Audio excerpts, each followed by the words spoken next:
কষ্ট করেছি প্রচুর। বাইক রাইডিংয়ে একটা কষ্ট আছে, যখন আমরা বিভিন্ন জায়গায় যাই রাস্তাঘাটের অবস্থা অনেক সময় এত খারাপ থাকে, কিছু করার থাকে না। মানে অনেক আগে থেকেই গ্রুপ করতাম।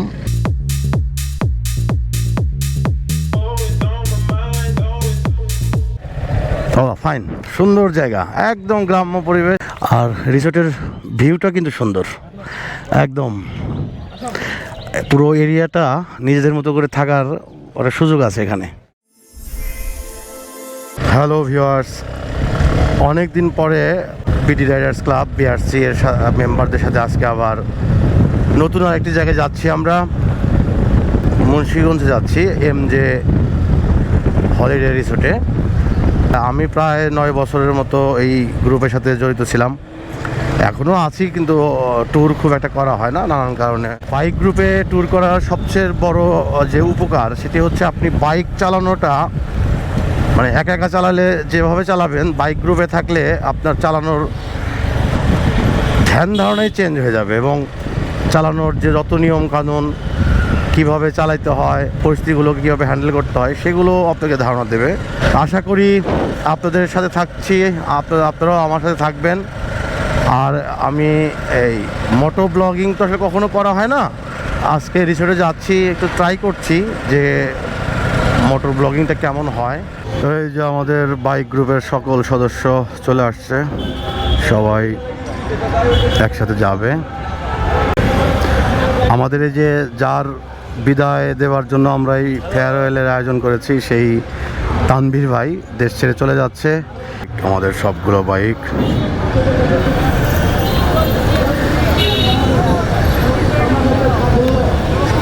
তানভীর ভাই, ক্যামেরা কার? আপনি কিনছেন? কবে কিনলেন? ও, আমরা একসাথে বহুদিন পরে, আমি বহুদিন পরে গ্রুপের সাথে রাইড করছি। আমাদের সবাই সারি সারি করে বাইক সাজিয়ে রেখেছে। অবশেষে আমরা মাওয়া রোডে দাঁড়িয়ে আছি এখন। ঢাকা মাওয়া এক্সপ্রেসওয়ে দিয়ে আমরা যাব শ্রীনগর পর্যন্ত, ওখান থেকে বাম দিকে ঢুকে যাব মুন্সিগঞ্জের রাস্তায়। বাইক ছাড়া ট্যুর করতেছি। আহা, ও উনি তো ওনার R15 বিক্রি করে দিয়েছে, দেশের বাইরে যাবে, আজকে অন্যের বাইকে চলে যাচ্ছে। এটা একটা কষ্ট তো আছেই, এখন করার নাই, জীবনের প্রয়োজনে মানুষের সবই করতে হবে। আমরা খুব নিরাপদভাবে যেতে পারবো আশা করি, আর নিরাপদভাবে যাওয়াটাই জরুরি। সময় কম বেশি ম্যাটার করে না, নিরাপদভাবে যাওয়ার জন্য নিয়ম মেনে চালানো উচিত। ইন্ডিকেটর ব্যবহার করা উচিত, যখন ডানে বামে করবেন ইন্ডিকেটর ব্যবহার করে লুকিং গ্লাস ভালো করে দেখে নিতে হবে। আর লুকিং গ্লাস সবসময় কিন্তু সঠিক কথা বলে না, এটা কিন্তু মাথায় রাখতে হবে। মানে লুকিং গ্লাসই সব না, কারণ অনেক সময় ভিজিবিলিটি পুরোটা আসে না। হয়তো বাইকের পেছন দিকে একটা বাইক থাকলে বা গাড়ি থাকলে অনেক সময় খেয়াল করা যায় না, এই জন্য ভালো করে খেয়াল করে তারপরে ওভারটেক করবেন, অথবা ডানে কাটবেন বামে কাটবেন।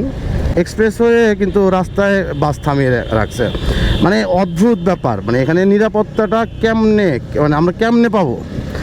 কোথা নাই বার্তা নাই, বাস এক জায়গায় দাঁড় করে মানুষ তুলছে। আর এটা হাই স্পিডের রাস্তা, সুন্দরভাবে যেন আমরা জার্নি করতে পারি সেজন্য দোয়া করবেন। আপনাদেরকে সব জানানোর চেষ্টা করব। এই মুহূর্তে আমরা পোস্তগোলা ব্রিজের উপরে যাচ্ছি। আমার সামনে আছে তানভীর ভাই, যে বাইকে বসে আছে, আমি তার পেছনে যাব। খুব বেশি সময় লাগবে না, ধীরে সুস্থে গেলেই চলবে। ভ্যান, এই যে ভ্যান, ইলেকট্রিক মানে অটো ভ্যান, মানে খুব দ্রুত যাচ্ছে। মানে কি বলবো আর কি, এইসব রাস্তায় ভ্যান রিক্সা এগুলো চললে, বাইক চালানো তো দূরে, মানে প্রাইভেট কার কেমনে চালায় এটাও আমি চিন্তা করি মাঝে মধ্যে। বাইক তো এদিক ওদিকে বের হয়ে যায় আমরা। এই হচ্ছে আমাদের চুলবুল, পেছনে আছে ওই যে লুকিং গ্লাস দেখাচ্ছে হাসিফ ভাই।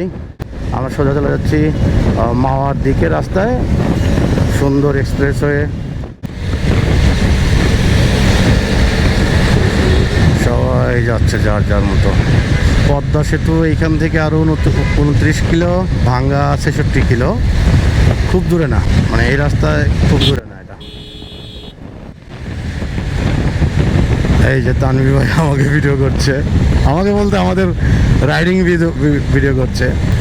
এই যার একজন বাইক নিয়ে গেল আমাদের, আমরা আসলে একসাথে যাই সবসময়। আসলে এক্সপ্রেসে তো হয় কি অনেক সময় একসাথে থাকা সম্ভব হয় না, গাড়ির আধিক্য, গাড়ির নানান স্পিডের কম বেশিতে বাস ট্রাকের একটা লেন উল্টা পাল্টা লেনে চলে, অনেক সময় এখানে ডানে চলে একটা, বামে চলে একটা, স্লো।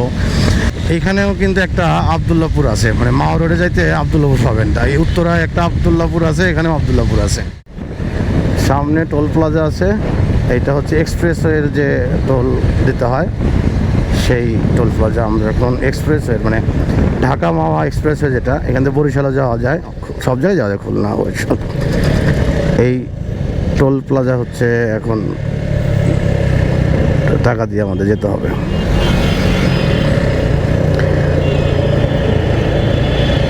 এটা হচ্ছে ঢাকা মাওয়া এক্সপ্রেসওয়ে টোল প্লাজা। এই যে সব বাইক একসাথে, ওই যে সামনে একজন আছে, উনি আমাদেরকে একবারে সবগুলো পে করে দেবে। আমরা এখন টোল প্লাজাতে আছি। এই যে আলভি ভাই, সত্যদা, চুলবুল, এই যে একজন দিয়ে দিচ্ছে সবগুলোর। ওই আর একটা বাইক গ্রুপ দেখা যাচ্ছে, মানে অনেক আনন্দ আসলে। একটা গ্রুপ থাকলে বাইক চালানোটাও নিরাপদ, এই আর একটা বাইক গ্রুপ। আমরা আসলে এখন মানে অনেক আগে থেকেই গ্রুপ করতাম, যখন সবাই আসলে যেতে পারতো না অনেক জায়গায়, মানুষ দেখলে তাকায় থাকতো। যেমন সাজেক যখন গিয়েছিলাম বাইক গ্রুপ নিয়ে, প্রায় 10টা বাইক ছিল আমাদের সাথে, মানে সবাই খুব আশ্চর্য হয়েছে। যদিও তার আগেও অনেকে যাইতো তখন, কিন্তু র্যান্ডম যাওয়া হতো না কারো যখন। এখন যেমন অ্যাভেলেবল সবাই যায়, স্কুটি নিয়েও যায় এখন। আমরা যখন আমি 17 সালে গিয়েছিলাম সম্ভবত, হ্যাঁ 17 সালে, তখনও মোটামুটি মানুষ যাওয়া শুরু করেছিল, বাইক নিয়ে এত র্যান্ডম যাওয়া হতো না। আর আমার সৌভাগ্য যে তখন সড়ক রাস্তাটা একটু ভালো ছিল, পাকা হয়ে গেছিলো। আর আমাদের গ্রুপের অনেকে আরও আগে গেছে, তখনকার কথা যখন শুনি আমার ভয় লাগে। ইটের রাস্তা বিছানো ছিল, পিচ্ছিল ছিল, শ্যাওলা পড়া ছিল। তো সেই সময় যারা রাইড করেছে তাদেরকে অবশ্যই আমি আন্তরিকভাবে ধন্যবাদ জানাই, তাদের দেখানো পথেই আমরা চলছি। একবার সুনামগঞ্জ গিয়েছিলাম 4 দিনের ট্যুরে, মানে টানা 4 দিন বৃষ্টিতে ভিজতে সুনামগঞ্জ গিয়ে ট্যুর করেছি। কিচ্ছু হয়নি, কোনো জ্বর আসে নাই, শরীরে কোনো খারাপ লাগা কাজ করে না। কি অসাধারণ ভিউ, অসাধারণ, একদম সিনেমেটিক ভিউ দেখা যাচ্ছে একদম। জানি না ক্যামেরা কেমন আসছে, একদম হলিউড স্টাইলে রাস্তা, সেই সড়কগুলো একসময় দেখতাম। ভালো লাগে আসলে নিজের দেশে যখন এরকম ভালো ভালো কাজ দেখি, তখন ভালো লাগে। আর একটা কথা বলি, এই মাওয়াতে এতবার গিয়েছি আমি, মানে এটা গুণেও শেষ করতে পারবো না। মানে মাওয়া যাই কখন থেকে, যখন সিঙ্গেল রোড ছিল ভাঙাচোরা, তখন থেকে যাওয়া শুরু করেছি। এরপরে যখন এই রাস্তা করার জন্য ওই রাস্তা একদম ভেঙে কাদা করে ফেললো, মানে মাটি, বালু, কাদা, বৃষ্টি, সেই সময় ট্যুর করেছি বাইক নিয়ে। এরপরে তো এক্সপ্রেসওয়ে হওয়ার পরে অনেক ট্যুর করেছি।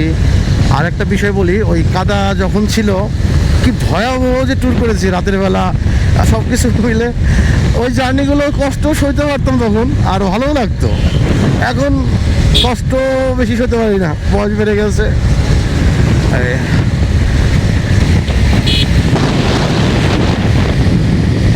অসাধারণ রাস্তা, অসাধারণ।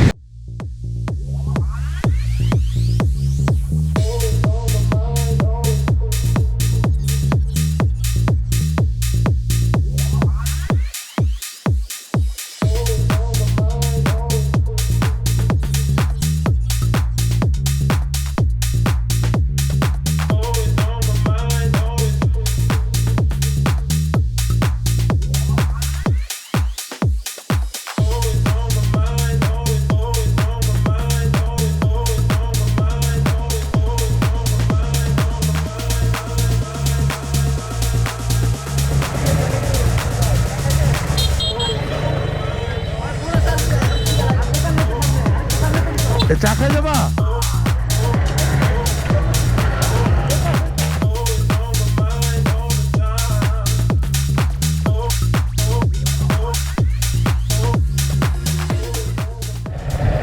ফাইন, সুন্দর জায়গা, একদম গ্রাম্য পরিবেশ, নিরিবিলি, ছায়া, সুনিবিড়, অসাধারণ জায়গা। আমরা এখানে চা খাবো। এই বাইক আবার ঢালো তো ঢাকা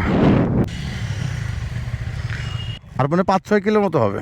না না এই ও কাছেই 2-3 কিলো হতে পারে কাছে আর একটু লাগবে না। হ্যাঁ ও 5 মিনিট লাগবে আর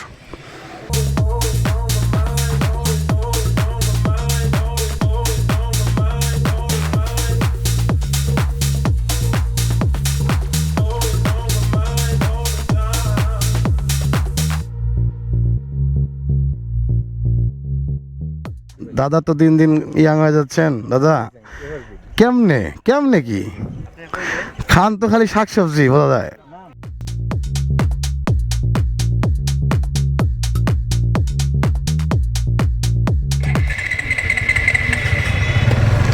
আমরা চা বিরতি শেষে আবার রিসোর্টের দিকে রওনা দেবো এখন।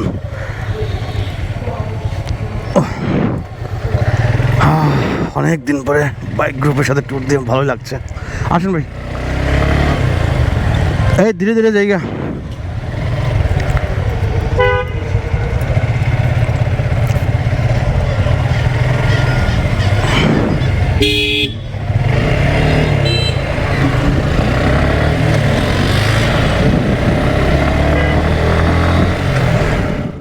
অবশেষে আমরা রিসোর্টের কাছাকাছি চলে আসলাম। এই আরেক বেশিক্ষণ লাগবে না বললো। তাহলে তানভীর ভাই বাইক একজনেরটা নিয়ে চালাচ্ছে, উনি দেশে বাইরে চলে যাচ্ছে। ওখানে গিয়ে আসলে বাইক চালানো হবে না তা না, কিন্তু টাফ। ওসব ফিনল্যান্ডে যাচ্ছে, ফিনল্যান্ডে বাইক সাধারণত চালায় না, ওখানে ওখানে গাড়ি ছাড়া বাইক চালানো কঠিন। সৈকত ভাইয়ের কথা খুব মনে পড়ছে এখন। একটু সাবধানে যেতে হবে, লোকাল রাস্তা, এখানে মানুষজনও থাকে, গরু ছাগল থাকে, অটো, বড় বড় ট্রাকও নামে মাঝে মধ্যে, এই জন্য দেখে শুনে চালাতে হবে। এই যে অনেকগুলো এই যে বাইক নিয়ে, সেরাও বাইক গ্রুপ বোধ হয় একসাথে যাচ্ছে, কোথাও ঘুরে আসলো। আসলে মজা করতে হবে, লাইফ তো একটাই, ভ্রমণের উপরে কিছু নাই। ভ্রমণ মানুষকে শান্তি দেয়, প্রশান্তি দেয়। ওয়াও ওয়াও কি দৃশ্য, অসাধারণ অসাধারণ অসাধারণ।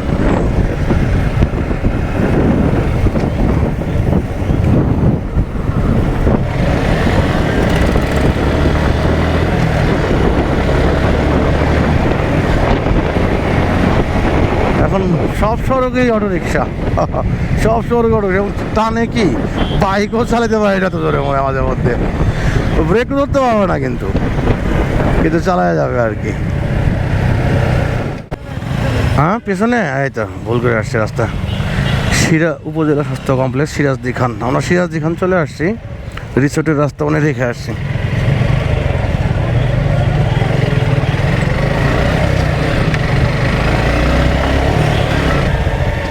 ও আচ্ছা এদিকে যাইতে হবে বোধ হয়, এই রাস্তায় যেতে হবে, এই রাস্তায়। ওই যে হলিডে রিসোর্টের সাইনবোর্ড, ইসামতি রোড, ইসাপুর, সিরাজদি খান, মুন্সিগঞ্জ। আমরা হলিডে রিসোর্টের গলিতে ঢুকে বললাম।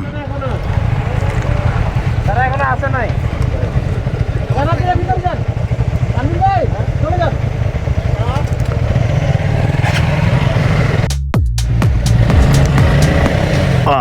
একটু অফ রোডে বাইক চালাতে হবে এখন। আরে কত ভাঙাচোরা রাস্তায় বাইক চালাইলাম, সেই সময়গুলো মনে পড়লে এখনো খুব ভালো লাগে আর কি। আমাদের বাইক গ্রুপে ট্যুরগুলোতে যে স্মৃতি, এই স্মৃতিগুলো নিয়ে অনেক সময় নিজেকে আনন্দ দেওয়া যায়। অসাধারণ মুহূর্ত ছিল, এক অসাধারণ সময় কাটিয়েছি আমরা গ্রুপে। কষ্ট করেছি প্রচুর। বাইক রাইডিংয়ে একটা কষ্ট আছে, যখন আমরা বিভিন্ন জায়গায় যাই রাস্তাঘাটের অবস্থা অনেক সময় এত খারাপ থাকে, কিছু করার থাকে না। একদম গ্রামের ভিতরে, মানে বাড়ির ভিতর দিয়ে ঢুকে যাচ্ছি আমরা। একটা রিসোর্ট কিন্তু ওই যে বাড়িগুলোর ভিতর দিয়ে চলে যাচ্ছি, প্রায় পাশ দিয়ে মানুষের পায়ে হাঁটা রাস্তা দিয়ে চলে যাচ্ছি। পেছন দিকে বোধহয় করছে, দেখা যাক কী হয়। এখানে গাড়ি ঢুকবে, একটা গাড়ি কষ্ট করে আসতে পারবে। ও এইটা নাকি? না না, এটা তো বাড়ি। কোনটা বাবা? পুরা গ্রামের ভিতরে ঢুকে গেলাম, মানুষের বাড়ির পাশ দিয়ে যাচ্ছে একদম। ওই দেখা যাচ্ছে আমরা চলে আসছি holiday resort, MJ holiday resort. আমরা চলে আসছি, দারুণ জায়গা, নিরিবিলি জায়গা, রাস্তা থেকে দূরে। এটা একটা ভালো হয়েছে, অসাধারণ। এই গেট খুলে দিয়েছে। আসসালামু আলাইকুম। ও মারুফ ভাই, সবাই চলে আসছে। আমার বাইক রাখার ব্যবস্থা করতে হবে।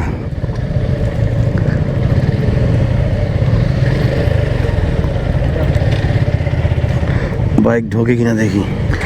রাখতে পারছি, যাক। এটা কি ফুল যেন? এটা কি ফুল ভাই?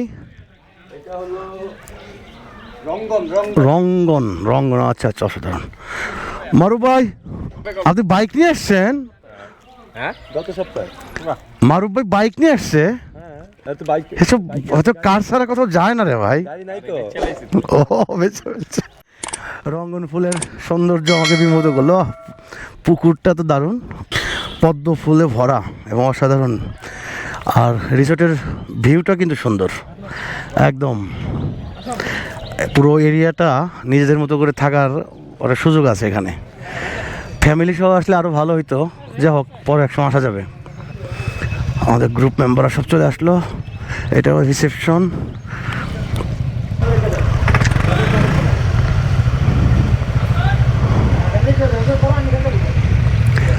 ভালোই লাগছে আমার, এবং রিসোর্টটা আসলে একটা ডিজাইন রিসোর্ট এবং ভালো, মানে একটা আছে, মানে বিভিন্ন এরিয়া ভাগ করে করে রাখা আছে। আপনি চাইলে সুন্দর করে সন্ধ্যার সময় মনে হয় দারুণভাবে আনন্দ করা যাবে এখানে। ঢুকেই ফুলের যে একটা সৌন্দর্য পেলাম, অসাধারণ। এটা হচ্ছে মুন্সিগঞ্জে অবস্থিত ইসাপুরে MJ হলিডে রিসোর্ট। আমরা আজকে একটা থাকবো এবং কালকে চলে যাব। পুরো বিষয়টা আপনাদেরকে অবশ্যই আমি জানাবো।